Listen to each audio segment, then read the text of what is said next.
আসসালামু আলাইকুম রহমতুল্লাহ। সকলে কেমন আছেন? আপনারা তো জানেনই আমাদের ফিলিস্তিনের মানুষ কত কষ্টে আছে। আমরা রমজানটা পার করতে পেরেছি, সুন্দর করে পালন করতে পেরেছি, ঈদটাও সুন্দর করে পালন করতে পেরেছি।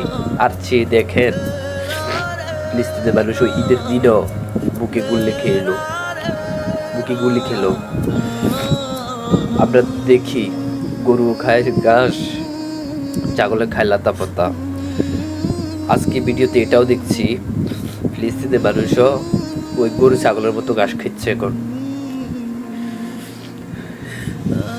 তারা কতটা কষ্টে আছে। তো টিকটকের সব গাইজ ভাইদেরকে বলছি, সকলেই ফিলিস্তিনের মানুষদের জন্য দোয়া করবেন।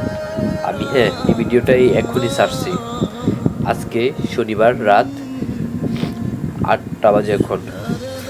সকলে আমার ভিডিওটা শেয়ার করে দেবেন। খোদা হাফেজ, আসসালামু আলাইকুম।